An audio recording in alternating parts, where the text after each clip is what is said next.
Okay, Geoff, I'm gonna get going here. Okie doke. I heard recording in progress. So, Right. Well, I just want to say it's taken a while to catch up with a very old friend of mine by the name of Geoff Blyth, who I last saw in Kariba, I don't know, about 10 years ago, Geoff, but he's found his yeah. way to England and Geoff has sent me an outline of his manuscript and uh, I found it absolutely fascinating, Geoff. Thanks, Hannah. There's, I really think you're onto something, and hopefully we can Well, turn I this wrote it because I into was so something bored more. sitting here on Mud Island.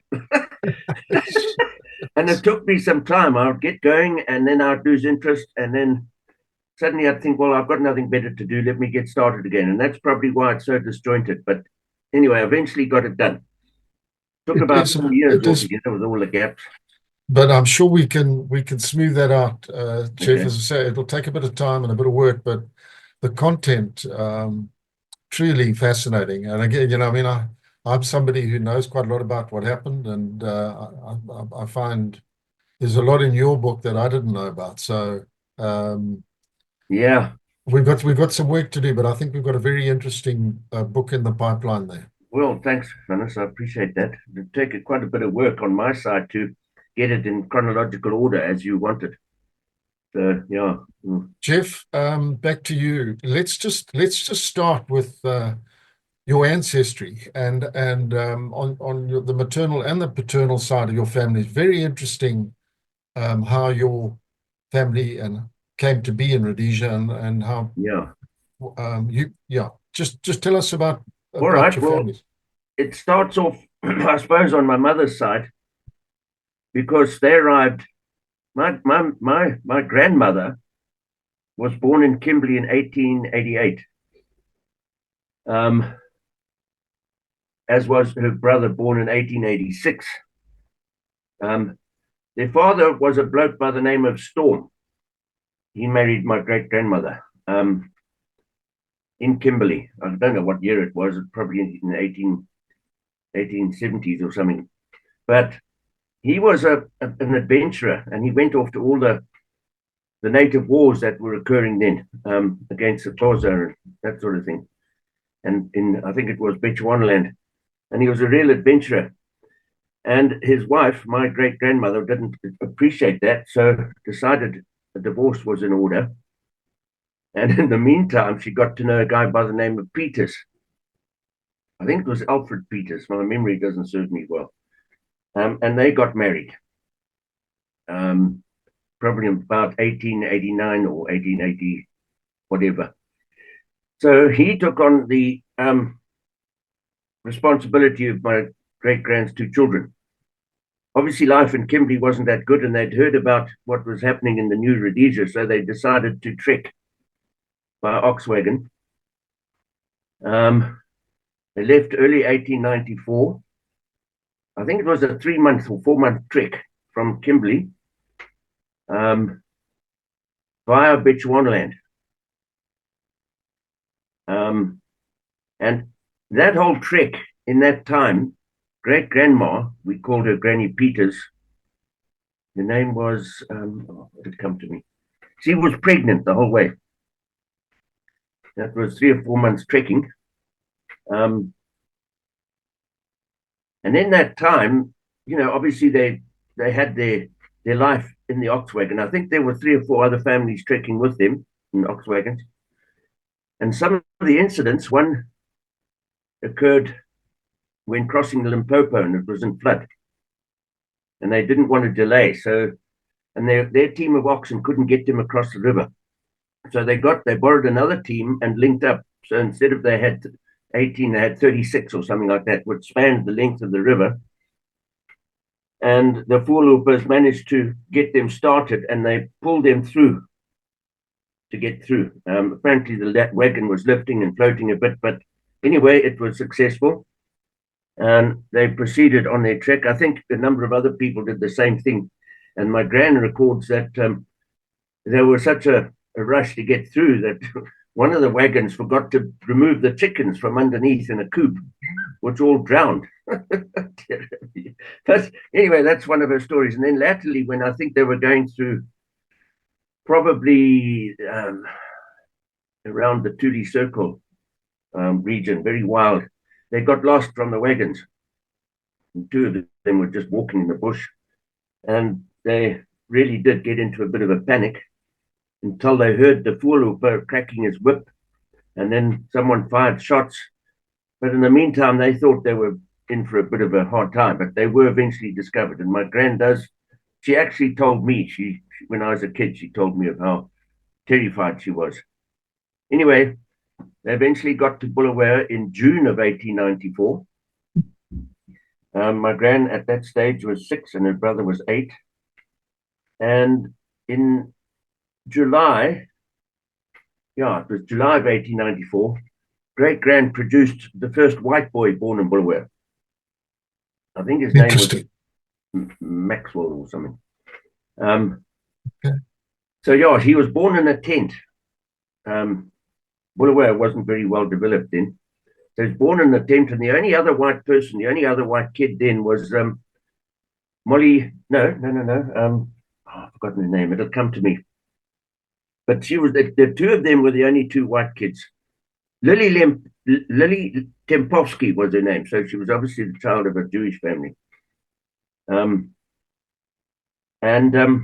As life went by, of course, it was all the new Rhodesia.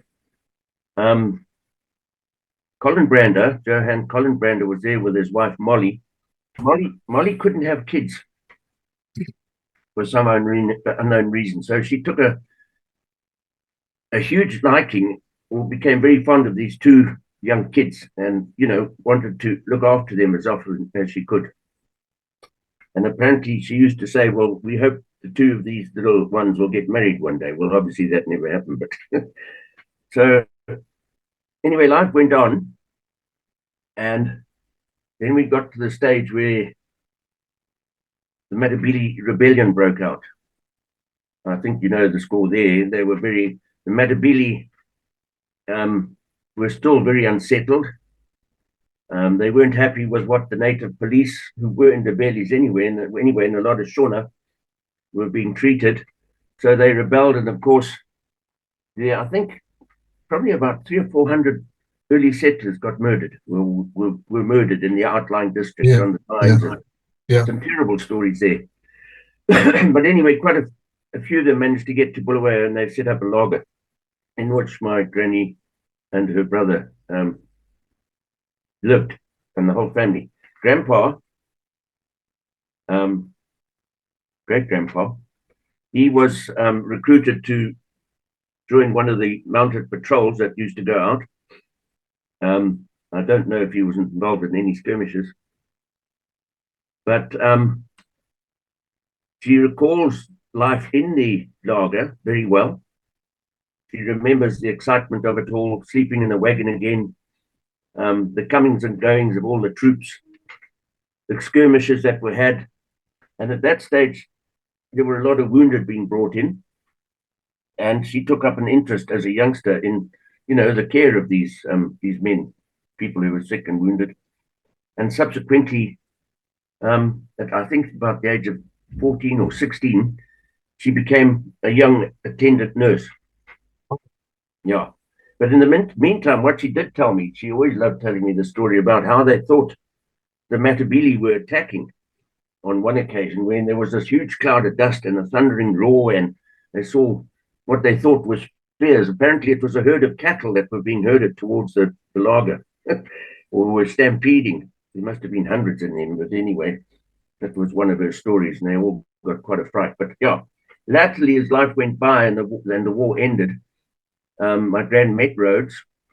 All the kids were given little presents and what have you. And to this day, I've still got a little portrait that she was given by Cecil John Rhodes. It's in storage back in Zim. And then she decided to follow up on her nursing career. They built the Memorial Hospital in Bulawayo. And I think after working at the wagons in a very rudimentary type hospital, after the hospital was built, she went and assisted there. And then her parents insisted that if she wanted to be a proper nurse, fully fledged, this must have been in about 1899 or going on 1900 or something.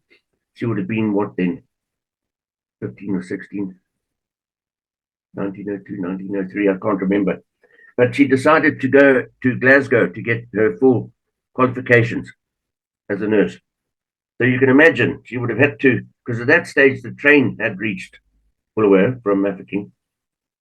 So, yeah, she took the train all the way back to Cape Town on her own, sailed to Glasgow, and she spent 3 years there and came back with same way, same route, all those weeks, months on a ship back by train, where she ended up qualified as a nursing sister, and took over, I think, the running of the old Memorial Hospital in Bulawayo. And Geoff, let's go to your father's side, the paternal side of your family. Yeah, well, my grandfather, I can't remember what happened to my great grandfather, Peters, but I do believe they started up a bottle store in Bulawayo or something, and they were quite successful. And then my grandfather arrived in Bulawayo in 1902 from Liverpool. He sailed out. His father was a ship's engineer. He subsequently met my gran when she was a nursing sister, and they got married in 1911. My mother was born in 1912, and she had a life in Bulawayo, a very exciting one. She went to school in Cape Town to Wynberg College. Again, she had to go by train. And she subsequently met my dad in about 1937. They were both very keen riders, horse riders. But my dad, in the meantime, had been born in Wales in 1907. Obviously, also quite an adventurous guy, unlike his father, who was a jeweler in Bangor. Yeah. Yeah. My dad decided he didn't want to take on anything to do with the business. So I think I can't actually get this right. It was either, I think he must have been about 20. So that would have been about 1924. He decided to go to Canada, and the only way he could get there was joining a cattle ship as one of the crew. And he and his mates were tasked with looking after the cattle below decks. And he described it to me as an absolute nightmare. Because not only were they seasick, but so were the cattle. So the cattle were vomiting everywhere. There was bloody cow shit all over the place. And the meals that they were given, porridge or whatever it was, this is my dad's joke. I don't know how true it was, but what they thought were currants in the porridge turned out to be flies. Yeah. Anyway, he survived the journey. He got to Canada and he got involved in the most amazing things there. He worked on a farm as a cattleman because he hadn't come in a cattle ship. Then he worked on the Canadian Pacific Railway. I'm not quite sure what the details are. Probably was a linesman or something. Then he became a lumberjack. And part of the lumberjack work was to, after they'd cut these great big trees down, they rolled them into the Hudson Bay River, I think it was. And they used to float them down to the mills. And there'd be thousands or hundreds of logs all piled up in the river. And you'd have to have some dude with a hook on the end of a big pole, jumping from log to log, which would be spinning. And they'd have to get these things moving, floating down the river, where they were eventually caught up and then taken out into the sawmill. So he mentioned that. And then I think his last bit of work there was as a purser on the Hudson Bay Company on a paddle steamer. But in his time there, it was obviously quite a rough and tough place. There was a lot of pub fights and what have you, and he used to get into boxing rings in those days, put up the dukes, free for all. And he apparently became quite a good boxer. And then he used to take on, for a bit of extra money on the boat, he used to take on all comers. So he became quite a good boxer. And And apart from that, he also had a good voice. And he used to sing in a choir. And then he used to sing in some concert band. And according to my dad, he cut his own records. I've never heard any of them, but that's what he told me. Gee, what a story. It is, eh? He was quite a man. But then they decided, he and his mates, Jim Huxtable was one of them, and Jim Verney. Jim Verney, the name Jim Verney, you know the pan in Wanky Game Reserve, the Boss Lung one, pan. It's there in Nyamjlogu. That was named after Jim Verney because he was a hell of a tall guy. But he was one of my dad's companions who left Canada. They went to the UK and went to the Rhodesia house or whatever it was then and applied to join the BSAP. There were a bundle of them, also a bundle of guys from the UK. So about 8 or 9 of them went out. I've got a photograph somewhere of them all. And they got to Cape Town and then joined the train and then went up to Salisbury and joined the police. And I think it was about 1936 when eventually it was all done and dusted. Same old story in police force, 6 months depot training. They had wanted to join the RCMP, the Royal Canadian Mounted Police, but they were told not to because it wasn't such a good idea then, and they was suggested either the Hong Kong Police or the BSAP. So that's how they landed up in the BSAP. Interesting, yeah. Yeah, and my dad really made a great career out of it. He was a very principled man, my dad. I don't know where I don't know if I ever took after him. No, I think I took after my gran on her pioneering side. I've never got rid of that adventurous spirit. But anyway, my dad was a very conscientious man and a real officer and a gentleman. Never heard him swear once in my life. But he made a good career out of the police, starting off in Bulawayo. So that's where you met your mother. She was nursing. She was then in Bulawayo. No, she that was my grandmother who was a nurse, but my mom had gone to school in Cape Town. Sure. Forgotten the name of the school. I think I've mentioned it. But anyway, when she got back, she worked at Hopkins and Company. Somebody I'd never heard of the company, T. Hopkins. And she was okay there. I think she was just doing secretarial work. She was never very good at doing shorthand. And at that time, a new member of the staff had joined the company, and apparently he was just out from England. And he and my mom clashed immediately. So she decided she wasn't very happy. And at that stage, a friend of hers had just left the veterinary department in Bulawayo, which was down the Kami Road then. So she took that job and she never looked back. And that's when she took up an interest in horses. Well, I think she had an interest in horses before. And her dad allowed her to build a stable at One Oak Avenue, just off 12th Avenue in Bulawayo. Yeah. And then she decided to move the horse down to the horse lines at the depot in Bulawayo, which is where she met my dad. They were both keen horsemen. I see. And according to my mom, the police in those days was very much a mounted force. Absolutely. Wasn't it? They did a lot of work on horseback. Absolutely. They would ride their horseback, and the old African constable would push bike his baskoro. And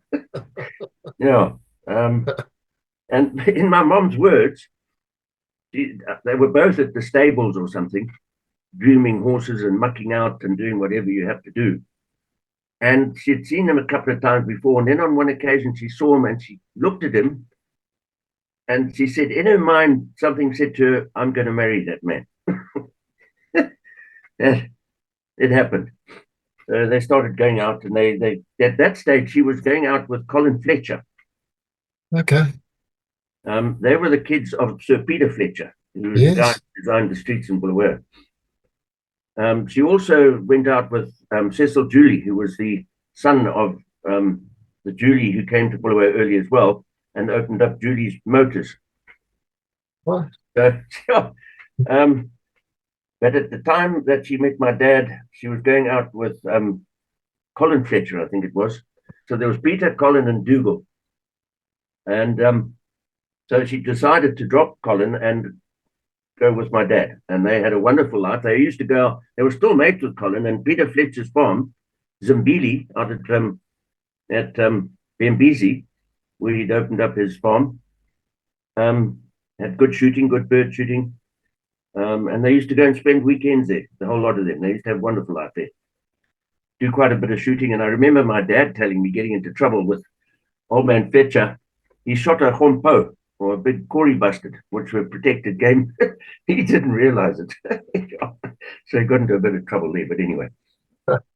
So, Geoff, you then come along in 1948. Yeah, I was born in 1948. My mom and dad got married in 1940. On the 14th of September, they had a honeymoon in the old Austin. They drove down to Natal, all the way in those days. My dad and they all applied to go to the war, and Jim Verney went, and he was taken on in the Air Force apparently, and sadly shot down and killed.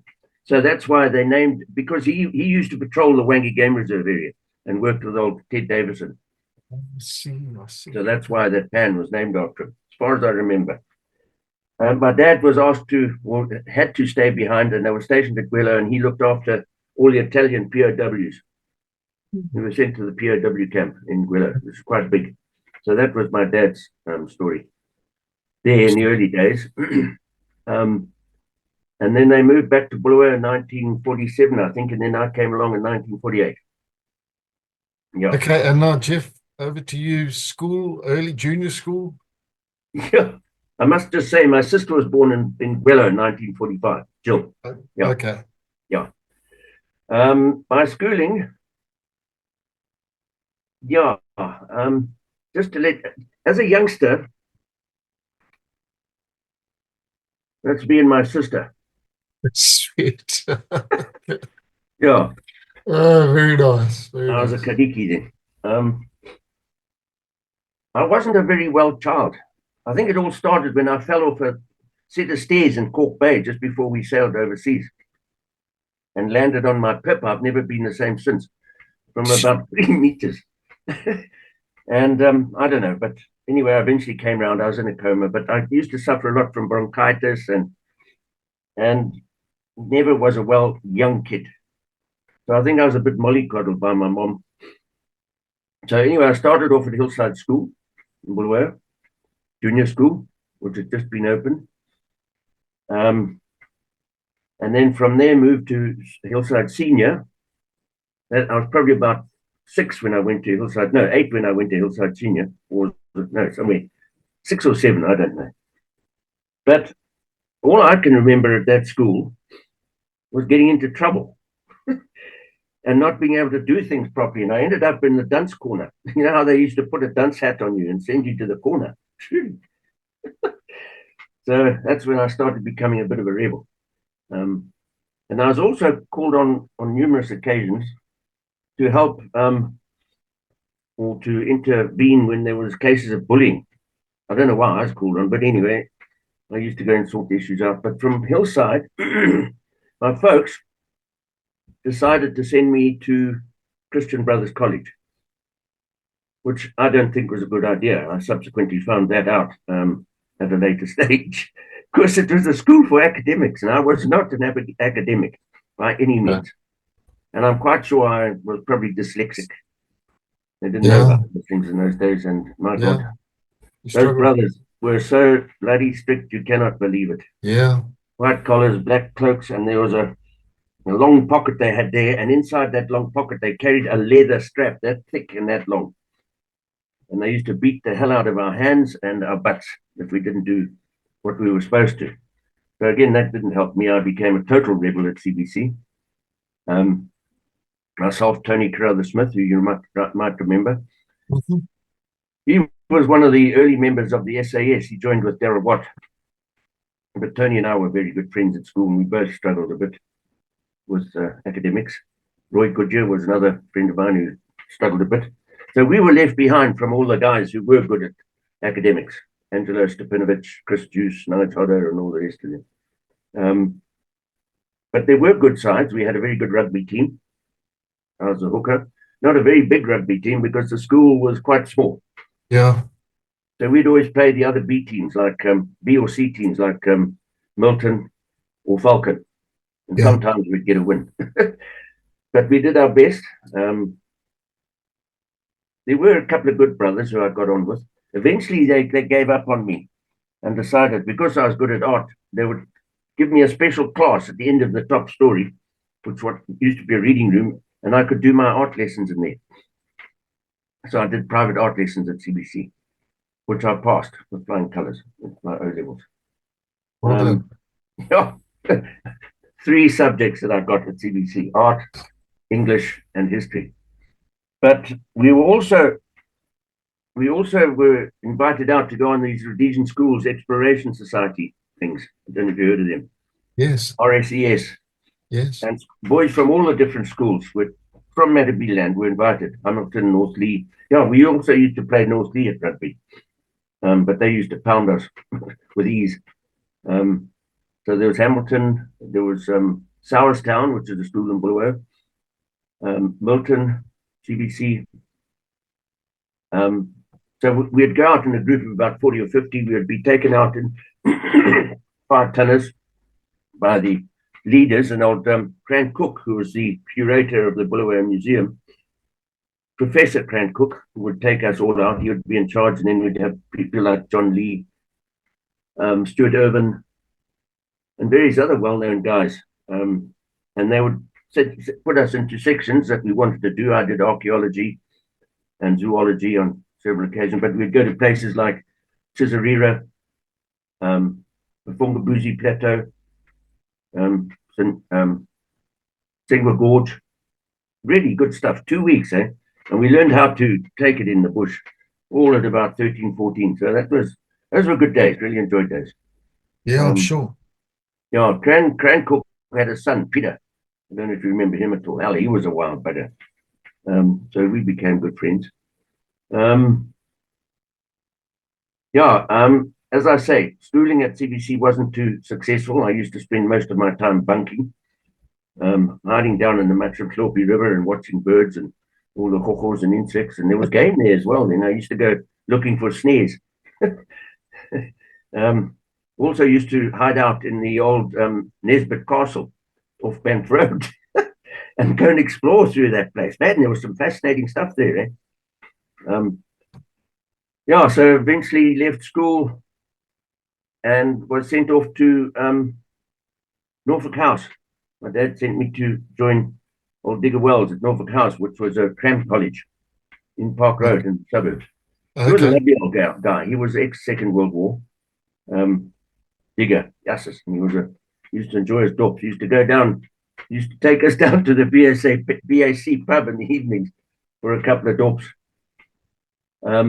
While there there was old Dudley Rogers, who was great friends of my family, so his parents were Roger Brothers and Son from West Nicholson. There were a number of guys who turned out did well in life. And the other guy who I met there was Alex Smith. That was Ian Douglas Smith's son. And we became very good friends, basically because we were both of the same attitude towards life. Sort of been a bit of a tiz, but somewhere else. Became good friends. Yeah. Right. We'll talk more about the Smiths later, Geoff. So after Cram College, then off to the police? Yeah. Then I went to join the BSAP. That was in 1967. As a result at Cram College, I was 18 when I eventually left, 19 when I eventually went to depot. But now my old man had made a very good career out of the BSAP. He ended up as a superintendent in charge of CID. Did wonderful work there and was eventually retired from the police, and he joined immigration. He made the first principal immigration officer, because police, CID used to do immigration. Okay. And then they split. And at that stage, he was immigration, and that's when I went to the police. So my dad had a good name, but I think there was a lot of bickering and animosities in the old days in the police. I don't know whether it had an effect on my career. But anyway, I really enjoyed depot. Eh? We really had great times. I loved the horse equestrian. What's it? Equestrian.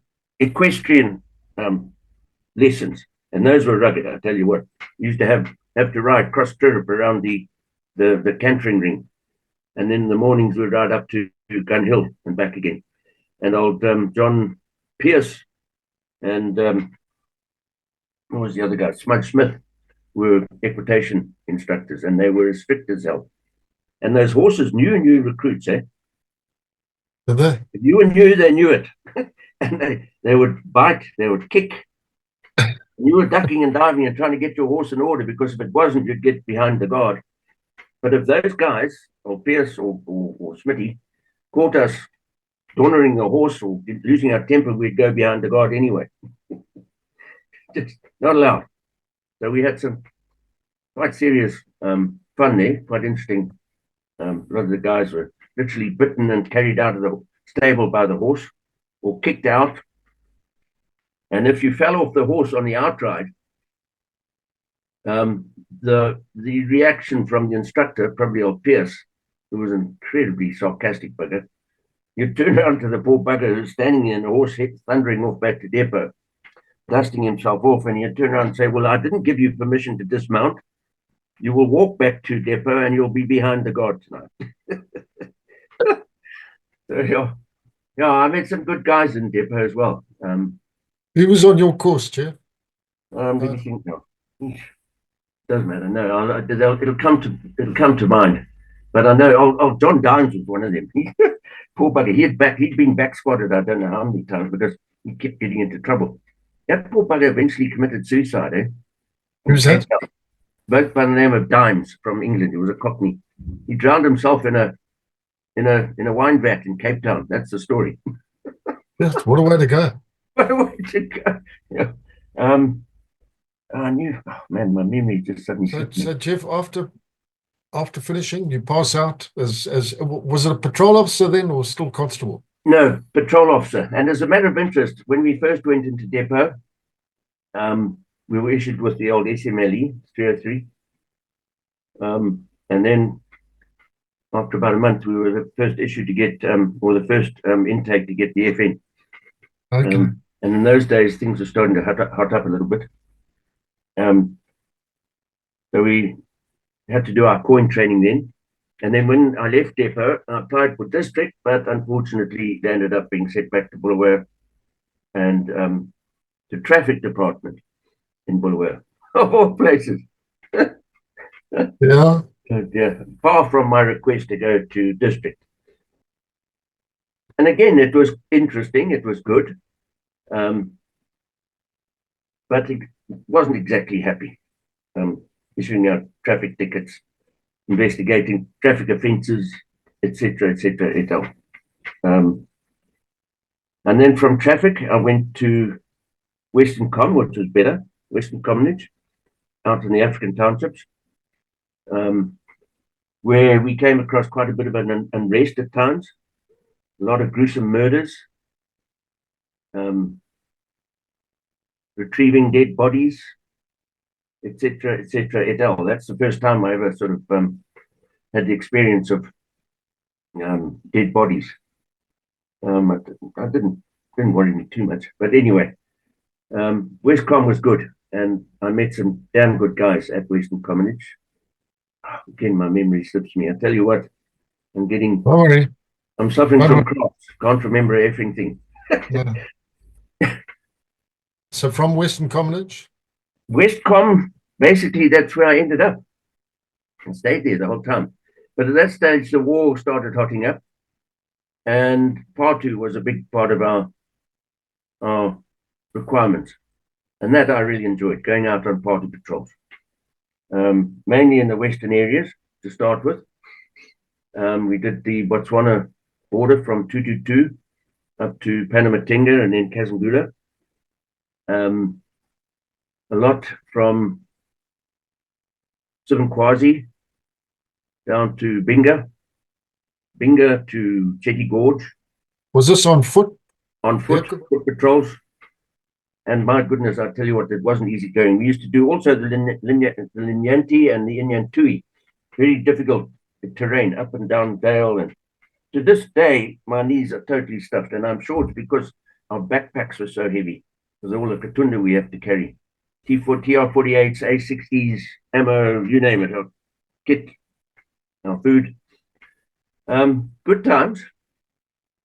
And one of our first party patrols, I don't remember, yeah, we were sent to Sibankwazi, where our Grey Brandfield was stationed at that time, KD. We had an interesting incident there where a guy by the name of John Knowles didn't believe that KD and I could catch a vundu on a handline. I didn't, but Gray did. And before we went out that night, we got in the police launch. I think it was the Fort Usher, which comes into the story again at a later stage.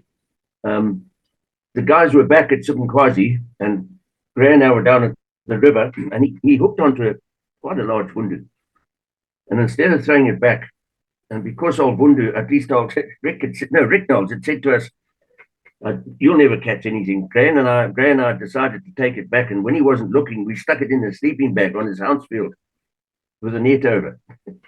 And then we all headed off down to Olive Beetle, I think it was, and had more than enough jugs. Came back late at night to sort of stagger back up the beach after the boat had been moored and everything, and to get back into bed. But at this stage, that vundu was still in Rick Knowles's sleeping bag. And of course, when he got in there, the thing started flapping around. Well, I tell you, it was the most amazing sight and humor of note. From that day on, he was known as Vundu Knowles. That's how his nickname stuck to him. So, Geoff, yeah, were you connected in any way to that big incursion that came through? I think it was Op Nickel, 68. The combined ANC, ZAPU, ZANU that came through Wankie National Park, and there were a whole series of contacts there. indeed. In fact, I think we were the first to discover one of the incursions of that group.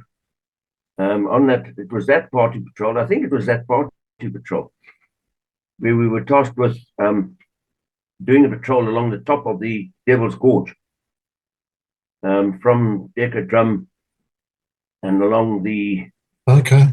bank. Yeah. Yeah. It was with Frank Pierman, not at least. I can't remember again my memory, but yeah, we came across tracks of group CTs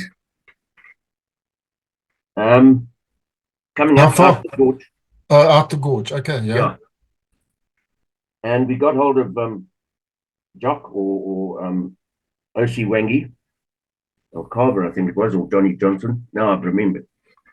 And they said to go down and find out where they'd crossed the river, which we did. Quite a mission getting down there, because I tell you, it's about 45 degrees, and it was hot. I think that patrol was November, end of November, December. And as sure as nuts, we found the clippers, which had been pulled up and covered over with branches and everything. So we again got hold of Wangi, and they said that we must stand by there and wait for them to come down so they could collect these items.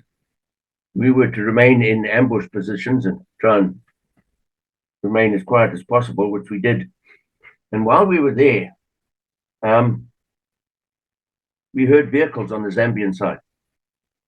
First of all, quite distant, and then slowly they got closer and closer, and up to the top, eventually, to the opposite side of where we were. And we realized it was probably more infiltrators getting ready to come across. And at the same time, or about 10 minutes later, down the river, we heard the Fort Usher coming down. And this was the OC, Johnny Johnson, Frank Pierman, and a few others in the boat.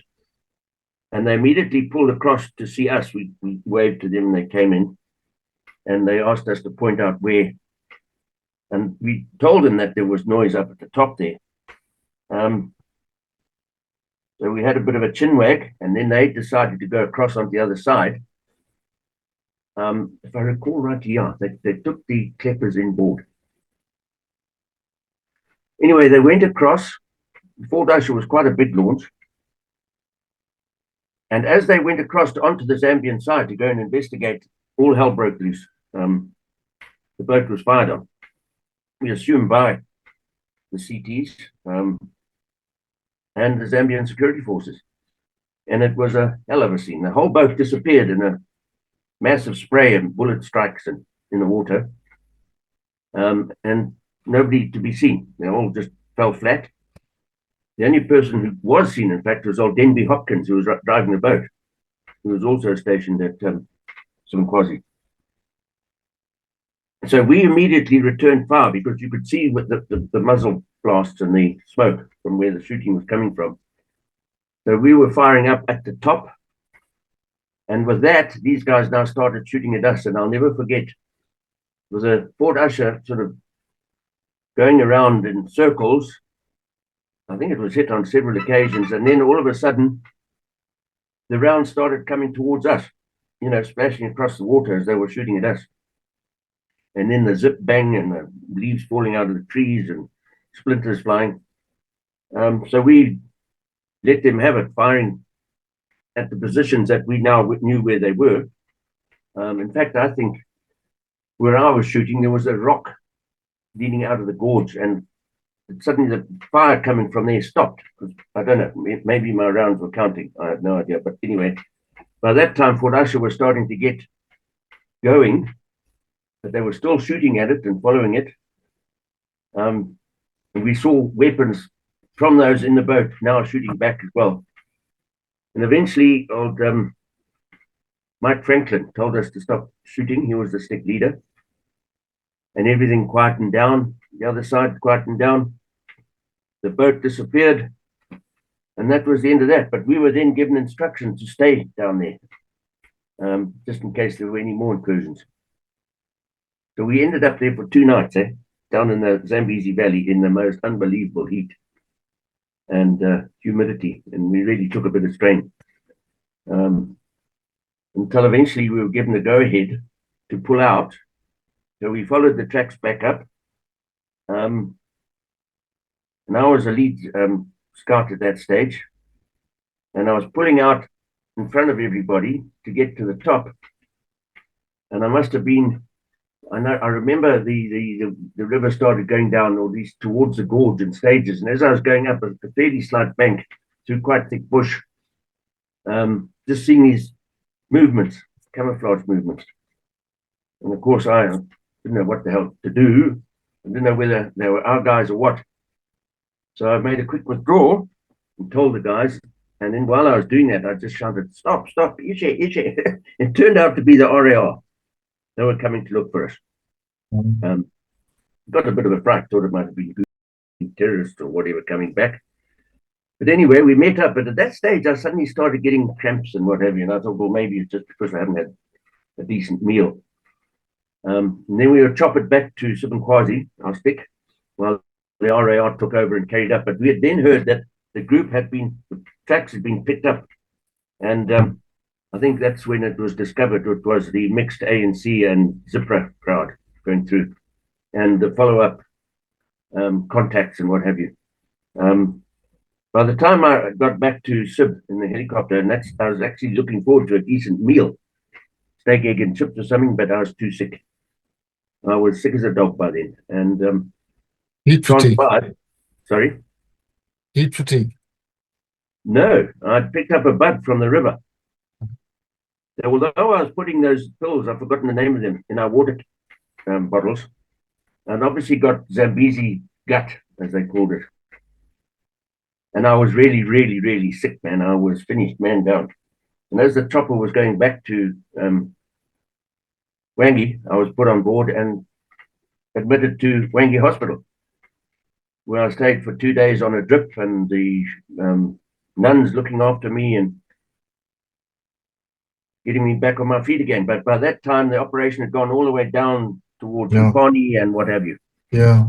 So, yeah, that's, I think that was the first international cross-border incident Yeah, I think it was, and there Yeah. was some big names in that incursion. Debisa Debengwa, I think, was Oh, there. really? I had no idea of that. Chris Harney, who went Oh, on to really? become, Wow. Yeah, they were big stuff. he was actually involved in that whole operation. He managed And that, to get away, and I got to some sort of safety in Botswana. I think that's where that's those where they guys were were. heading. Yeah. Yeah, absolutely. I But think I think the RAR, it was the RAR who really got involved in that correct. follow-up, and 100%. Yeah. Those are the guys we bumped into, and they followed up. Um, but in the end, we're down in Lupani now. So I was sent down there, and the Bunce brothers were there. Bunce from Wanga Game Reserve, the yeah, National Parks guys, mad buggers. I think it was Johnny or Mike. I think no, Mike. Next minute, we were getting ready to toss down for the night. Um, I think at the DC's compound, and we heard the shooting, and we thought, "Oh, what's happening now?" Anyway, it turned out to be old Mike. He had seen this. There was curfew time. He had seen this dude wandering along the road, and was obviously trigger happy and decided to end his career. Turned out he was the local village idiot, sadly. Didn't know a thing, but anyway, well, Mike Bunce didn't have to pay too much as a result of that. So I'll never forget it, though. It was quite a joke. Um, yeah.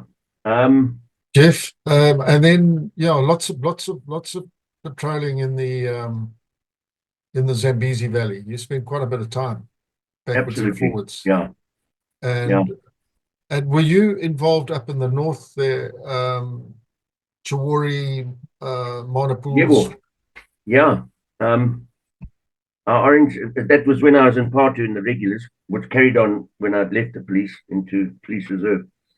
But while in the regulars, we were sent up to the northeast to Rashinga. Getting there was quite fun by train, and then put into lorries and transported up. Um, some interesting incidents there for me, and the guys really, because when we got there, we saw the Peugeot that belonged to the Fletchers, and they'd been ambushed. He and his wife had been ambushed and killed as they were arriving at their gate. And the car was, it was just the day before that it had happened, full of blood and bullet holes, and a bit of a shocker for us. Um, and while we were waiting to be deployed, after that group, there was a strike by hunters in the range of poppies, probably about 10 k's away. I'll never forget it. That again was a first, watching him go in, the noise and the thunderous roars coming out from the hills. So that was our first experience. And then on another occasion, that's when yeah, I'm trying to think now. Hang on. I think it was when I was with Police Reserve Part 2. Tony Carruthers-Smith was with us. He had left SAS. We went out of our allocated area. You know, we were given 150 map references, and we'd had quite a hard day, hot as Hades, and we were running out of water. And we came across this dam in the late evening. Didn't realize it wasn't in our area, but anyway, we went around to the other side of the dam, and there was a big baobab tree, and took our kit off, put it behind there, and took it in turns to go down to the dam's edge, water, and refill our water bottles, etc. And as that was happening, I'd already gone. All hell broke loose, firing, rounds flying everywhere, and then a dull thud, which turned out to be a rifle grenade, a Zulu, that the opposite side, which happened to be a territorial call sign, thought we were the enemy in the silhouettes. And old Piet Blyth was down there collecting water at the time, and he took some shrapnel in his face from that thing. Fortunately, the Zulu went into the mud, so the effects of the blast weren't too bad, but he did take some injuries.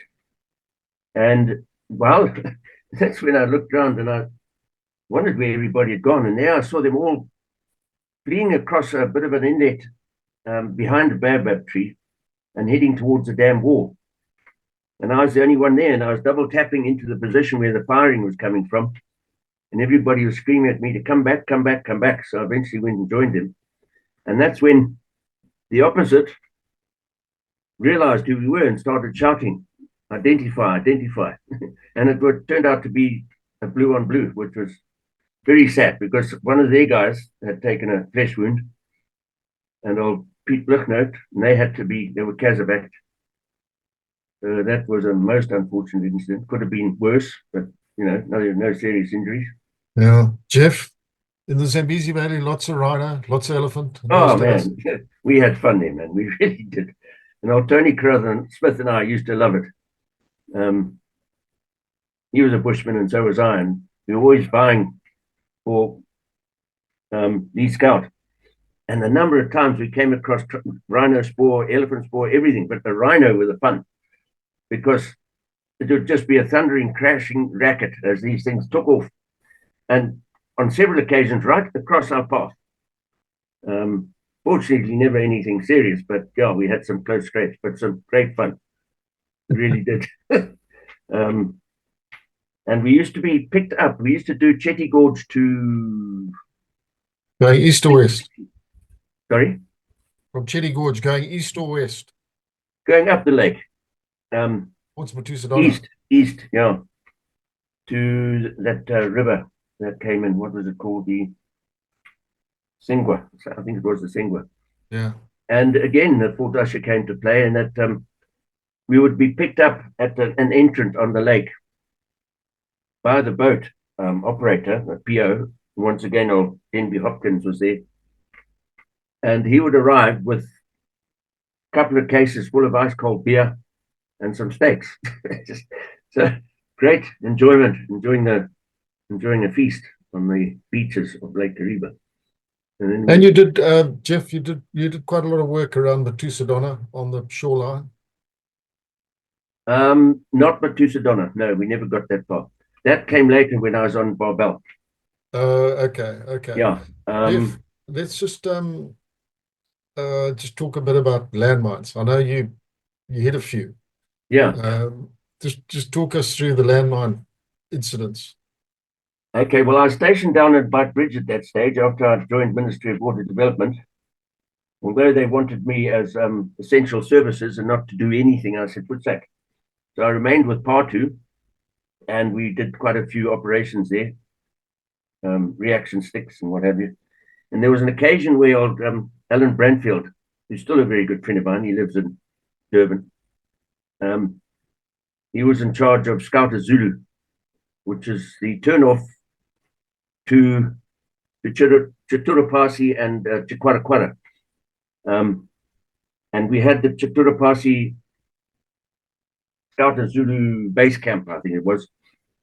And he had to take supplies down there, but his partner wasn't available to go back with him. So he asked, I was in water development then, and I was at a loose end. He said, "You want to come with me?" And I said, "Yeah, for sure."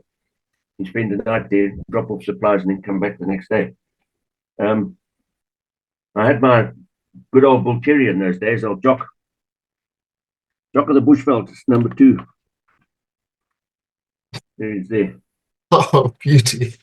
Jock and Jessie, they were married. They had kids. Yeah. So off we went. But before we went to the Blyth Bridge Club, and we'd had a few chabulis there, a few too many. Looked at the time, realized we were running late, so we thundered off at great speed towards... What sort of vehicle were you in? We had a hyena. A hyena. And Chilobi, as I called Ellen, was driving. And I was there with Jock in the back. I was sitting, here's the front seat. I was sitting next to Ellen here, shimmering to him. Jock there, we had supplies, eggs and beers and yammer and old shooting match. Anyway, we turned off onto the Chiturapasi Road, and we'd been going for about 20 minutes towards the Newly, I think it was called the Newly Range, where they were all the time, I mean terrorists all the time. CTs, Charlie Tangos. As we were driving along, and Alan had just turned around to put the radio back in the bracket, the radio handpiece. I was looking forward, and I saw this brown patch in the road. And I looked, and it took me milliseconds to realize that it must be a landmine. And I shouted out, "Mine!" And seconds later, Alan looked around at me, but we'd gone over it with the right wheel. The normal big bang, orange flash, dust, smoke, clouds of bloody bits and pieces of debris falling down. And we came to a grinding halt about 100 meters further down. And most of our kit at the back was all over the place. Most of the eggs had been broken. So we put out prophylactic fire, the two of us, a bit shocked, and then decided to get out and have a look around. But before I was getting out, I looked down the road, and there in the distance, I thought, what the hell is this? Is that Gooks? I mean, the enemy coming towards us?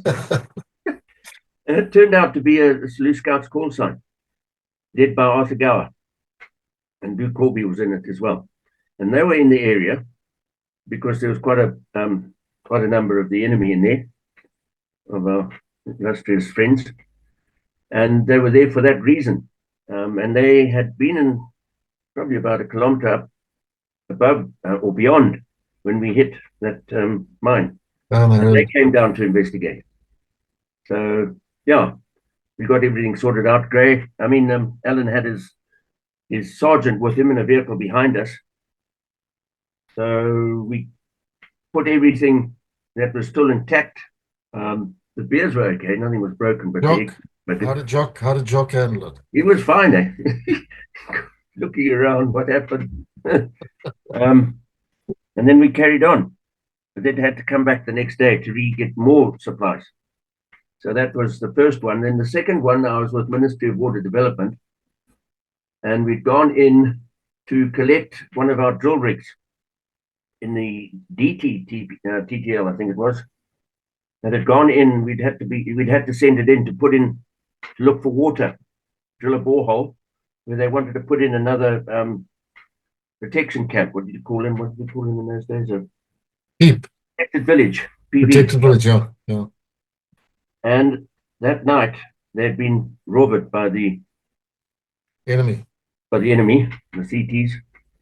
And we got a call. There were a few minor injuries, but they couldn't operate anymore, so we had to go out. So we went out with I think it was Guard Force, about 3 vehicles and a tow vehicle, Ministry of Water Development, and myself in our Ministry of Water Development Land Rover, which was an old 6-cylinder petrol, which I loved. Used to go out to Shashi and it all over the place. Powerful thing. And with me was old Rodney Davison, who's the son of Ted Davison of Blanky. And in the middle, next to me, was Jock, my BT. Anyway, we got there, we did what we had to, spend the night, got the wheels sorted out, the tires damaged, whatever, hitched up, went and burnt the crawl that wasn't far away, and obviously the enemy had shacked up in. And in that crawl, I found the most fantastic drums, probably the size of this table, and about 1 meter high, one smaller. Vendor drums, war drums or medicine drums. We put the crawl to the torch, and I decided, no, I'm keeping those drums. Put them in the back of one of the trucks. And off we set the next morning. I think I was the second or third in the convoy with Rodney and my old doco. And the next minute, kaboom, another big flash and a bang. It was a right-hand detonation on the Land Rover, front wheel. So it was quite a monster. We really went into the air. Fortunately, the vehicle didn't turn over, but it did erupt into flames straight away. And I think the force of the blast shattered my ankle because it was on the accelerator and it just twisted it and caused what is known as a POTS fracture. I didn't know that. I just leapt out of the vehicle and managed to grab my rifle and and I couldn't stand or walk or run because my ankle was stuffed. So I crawled across to a big mapani tree, and there was the vehicle in flames, and now I could hear shooting, and I suddenly realized there was no Jock. Alan, at least Rodney, I knew had probably exited the other side, and I was really quite concerned. And I said, where the hell is this poor dog now? Because the vehicle was in flames, and I couldn't go and look for him. And there was obviously these dudes were shooting at us. from a distance. And the next minute, I checked the front of the Land Rover, which is now burning. And here comes my BT looking around, a bit dazed, black as anything. He was white, and he had been blackened by the blast. And there was a Coca-Cola bottle that had been sitting on the dashboard of the Land Rover, empty, and that had shattered. I didn't know, but it had also gone into me, but it had also gone into Jock. It's gone all over the place, and he had a bit of blood on him. And I was calling him over. When he saw me, his tail just went like this, and he ran over to me, and I just grabbed him, and he was licking my face. And man, it was the most awesome experience. That dog, amazing. Anyway, it all eventually calmed down. The Land Rover was left to burn out, and we proceeded. I was given, I think it was sausage on or something, or morphine, because my ankle was pretty stuffed, and taken back to Blyth Bridge. And from there, I had to be taken or sent to Messina, where they put a plaster on me, Messina Hospital, and then eventually back to Bulawayo, where Robertson had to operate on it and put pins and everything. So, Okay. yeah, that was the second. The third was when I was stationed at Scout, I can't remember, it was with Robin Watson on Mikado Ranch, where they had a ground coverage base and police reservists as guards and what have you. More stories there, because Robin was always under pressure from the enemy in the Siorka TTL, and it was a disputed area at the same time between Zipra and Zanla, because there was a influx from both sides. Anyway, one night we were there. We had an informer come in and explain that there were CTs in the crawl, and one of them was having an affair or using his wife as a ground sheet, which he was rather upset about, and could we come and do something about it? So we thought, no, well, that's a brilliant idea. Well, let's go. So Robin took us in the tractor and trailer to his fence, which was about 8 k's away, at about midnight. And then we had about a 4 or 5 k walk to this particular crawl. So it was myself and the police reserve call sign, the guards, the bright lights. There's no PATU stick. And I think there were a couple of black guys with us, reservists, and the informer. And we got to he said, we're there, now we're there. And of course, we had to avoid all the other calls where there were dogs barking and what have you, but we got through to the place in concerned. And this guy was saying, right, it's in here. Now, what are we going to do? So we decided to do a sweep through the crawl and go en route to the crawl or to the hut concerned, which he was pointing out. And the next minute, all hell broke loose again, and we were being fired on. So myself and one of the other chaps, we ran to the hut concerned, which had been pointed out to us. Meanwhile, other members of this group had broken away from the crawl and were heading off. The rest of the guys were shooting at them. There were members of the crawl who were running in all directions. The end result was some casualties. What do you call it? Collateral damage. But one of the CTs had been killed. But in the meantime, we still had to get into this hut. So I tried to kick the door in, but it only went open partially. And then I got a fast grenade and tried to lob it in. And this damn thing bounced back because I didn't do a good enough job. And of course, it exploded. And we were rushing in all directions trying to get this phosphorus off us and put it out. But anyway, we managed to get that sorted out and went back again. And this time I used an AT grenade, which I threw in between the gap. Huge bang. But before that happened, I was about to try and kick the door in properly. And the next minute I was pulled back by the guy behind me, my partner, and an enfilade of rounds just came pouring out of the door. I could see them. It was obviously tracer and what have you. Splinters flying, the door just literally shot up. And so now I was behind the door, and that's when I threw the grenade in. And then everything went quiet. But if I hadn't been pulled back by that dude who basically saved my life, I'm sure those rounds would have gone straight Stitch you through. Yeah, stitched me up. Anyway, we went inside, and there was the body of this CT under the bed. His hand was out, blood, weapon lying next to him. So he'd obviously fired through the door and then crawled back under the bed. And then we heard this whimpering coming from behind the cupboard in the hut. It's quite a big hut. So we went to investigate, pulled the cupboard aside, which was full of rounds and had been damaged by the blast. And there was this poor young Umfazi standing there, shivering. It was quite a sad sight, actually, but how she survived, I don't know. But she was obviously the mistress. mistress and this guy's wife. So, yeah, that ended up with 2 dead, a number wounded, and a number of the crawl members injured, which Robin Watson, by that time, had come round again in a vehicle to collect us all and take us back to Mikado Ranch, where we sorted ourselves out. So yeah, that was probably one of the closest calls I've ever had. And when did you hit the 3rd mine? Oh yeah, so now from that point, there was another issue where one of the convoys coming from South Africa, there was a fuel tanker that had been ambushed on the road and set on fire. The escorts had gapped it, had picked up the 2 drivers because the driver and his assistant were spared. And Robin said to me, right, you're coming with me. Now, I'd been on a couple more previous trips with him in his Beechcraft Bonanza, which he had Browning 3.0s mounted in the wings. So we went off to look for these guys. And oh, hang on, I'm getting confused now. Anyway, we caught up with those guys, but then we were sent off on another exercise to follow up on another group from where that attack took place down the Siorka range towards the Umzingwani. And we were again in a hyena. I think it was with Dudmore. I was driving.